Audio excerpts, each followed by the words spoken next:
Bonjour, que la paix soit sur vous. Souvent, je tombe sur des commentaires de nos amis évangélistes sous les vidéos de témoignages de convertis à l'islam, et on tombe assez souvent sur les mêmes commentaires. Tu ne comprends pas, la religion ne sauve pas. Seul Jésus sauve. Jésus, c'est pas une religion, c'est une relation. Cela leur permet ainsi, selon eux bien sûr, de ringardiser à la fois les autres groupes chrétiens, mais aussi l'islam. En somme, ils veulent jouer sur le fait que notre société moderne pense que la religion est ringarde et dépassée pour se placer eux à l'avant-garde. Cela leur permet ainsi de considérer le christianisme comme étant différent des autres, puisque ce n'est pas une religion et que c'est une relation, et que donc, selon eux, cela fait du christianisme une doctrine différente de toutes les autres. Mais est-ce que leur punchline « Jésus, c'est pas une religion, c'est une relation » est bibliquement vrai?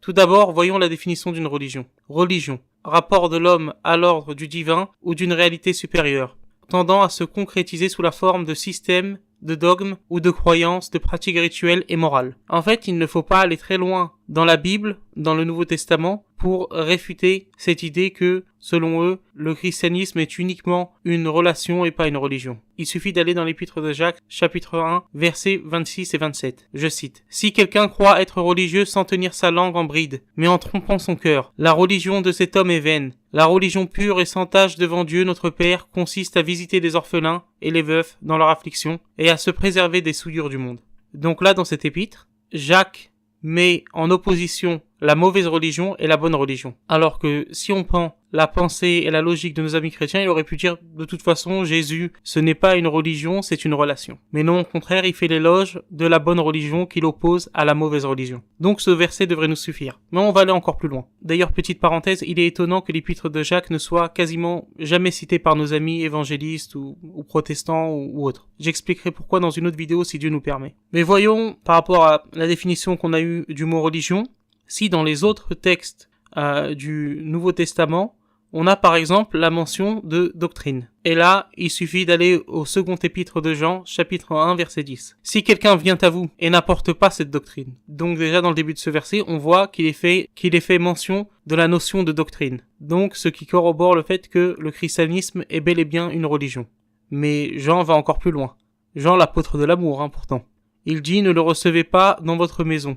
Et ne lui dites pas salut, ne le saluez pas. » Mais on va aller plus loin. On voit dans le Nouveau Testament qu'il est sujet aussi de discipline au sein de l'Église. C'est un sujet qui n'est pas connu par énormément de chrétiens aujourd'hui, mais le Nouveau Testament évoque des situations dans lesquelles une personne peut être virée de l'Église. Pour cela, il suffit d'aller au premier épître aux Corinthiens, chapitre 5, du verset 11 jusqu'au verset 13. Maintenant, ce que je vous ai écrit, c'est de ne pas avoir des relations avec quelqu'un qui, se nommant frère, est impudique, ou cupide, ou idolâtre, ou outrageux, ou ivrogne, ou ravisseur. De ne pas même manger avec un tel homme. Qu'ai-je en effet à juger ceux qui sont dehors? N'est-ce pas ceux du dedans que vous avez à juger? Pour ceux du dehors, Dieu les juge. Ôtez le méchant du milieu de vous. Donc là, on voit que Paul définit les personnes qui doivent être exclues de l'église. Et on voit certaines églises protestantes, je ne sais pas si c'est le cas en France, mais c'est le cas aux États-Unis, qui interdisent aux personnes qui sont ivrognes ou aux fornicateurs d'assister au culte et d'être membre de l'église, et qui vire ces personnes de l'église. Donc on a un autre élément d'une religion, c'est la discipline au sein de l'église. Et cela est corroboré par le fait qu'il y a aussi une hiérarchie au sein de l'église. On le voit dans le premier épître à Timothée, au début du chapitre 1, où Paul énumère les conditions pour devenir évêque. Il s'agit certes originellement d'une fonction laïque dans l'Empire romain, la fonction d'évêque, mais cela dénote tout de même d'une hiérarchie au sein de l'église. Hiérarchie qui ne peut exister que dans une religion organisée. Enfin, un autre critère d'une religion est celui du rituel. Il suffit pour cela d'aller au premier épître aux Corinthiens, chapitre 11, versets 23 à 26, où Paul parle de ce que les chrétiens appellent l'Eucharistie, de la communion, du pain et du vin, donc un rituel. Donc récapitulons, dans le Nouveau Testament, il est fait mention de doctrine, de discipline au sein de l'Église, de hiérarchie, de rituel. Et Jacques parle de la bonne religion. Donc comment la phrase de nos amis évangélistes et chrétiens en règle générale, Jésus c'est pas une religion, c'est une relation, pourrait être vraie. Cette critique qu'il formule envers l'islam, disant sur l'islam que l'islam est une religion comme une autre et que le christianisme est différent selon eux parce que c'est une relation, est totalement fausse